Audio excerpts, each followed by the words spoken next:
Hi everyone, Aaron here from Intune Music. Previously, we talked about nasality and how it can affect our singing tone. If you want to learn more about that and also many other interesting topics that we've been talking about in our previous 7 videos, do refer to the links provided. Today, we're going to talk about another important structure that will influence our vocal tone, and that is our larynx. Where's our larynx? You can run your finger from your chin down your throat and look for the first hard structure that you find. That'll be the top part of your larynx. Or you can look for the protruded part of your larynx, which is your Adam's apple. Some guys will have a more protruded Adam's apple, and so that makes it much more easier to find. You can take a look at mine. We also briefly talked about the larynx in our video 4 on true vocal folds, so you can also refer to that video to recap what we talked about. Now that we know where our larynx is, let's learn how to move it. Follow me to do a siren using an sound, sliding from a low pitch to a high pitch and then back down to a low pitch, like this. Let's do it together. Now place your hand on the larynx and siren again. Did you feel the larynx move? Where did it go? So you may have noticed that for the higher pitches, our larynx naturally wants to move upward. And this also helps us to be able to sing those high pitches easier. For low pitches, our larynx moves back down. Now say wow in a very excited manner. Oh my God!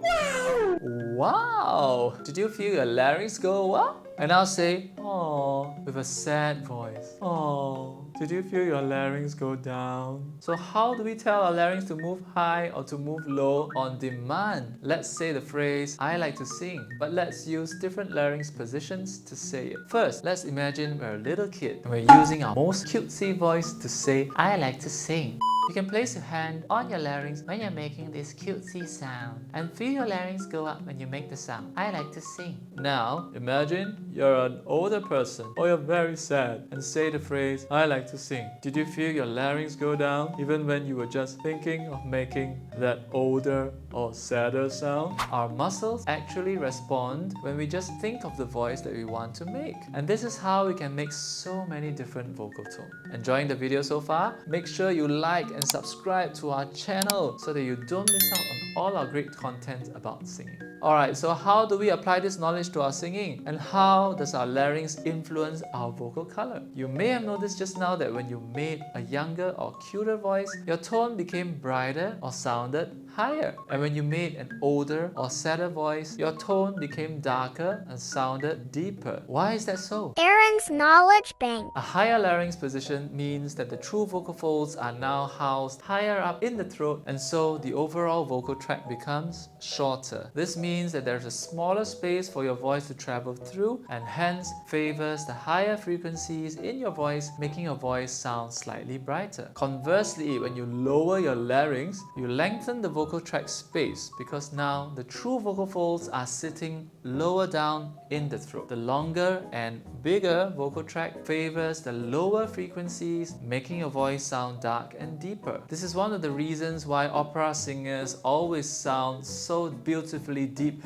and full sounding, because their larynx position is relatively low, as compared to some pop singers who may favor a higher larynx position and hence sound brighter in tone. It's all acoustics and voice science. Yes, science! For today's song, let's use a song by Sam Smith because he uses a slightly lowered larynx position when he sings. For his song, I'm Not the Only One, let's sing the verse section with his usual lowered larynx position first. You and me, we made a vow, for better or for worse. Now, let's sing with a higher larynx position. Remember to make a younger or kiddier voice. You and me, we made a vow, for better or for worse. Can you hear how the voice changes? And did you get a sense of how the entire meaning of the phrase changed when we shifted our larynx position? This is why our larynx position when singing or even speaking is so important. It can convey a certain impression to our listeners and our audience, and we can use it to create many different vocal effects. Now, some of you, when you were moving your larynx positions, you may have felt that when you went out of your comfort zone, your voice or your throat started to feel a little bit uncomfortable or even slightly tight. Well, there's a reason for this, and we'll talk about it in our next video, so do stay tuned. See you again.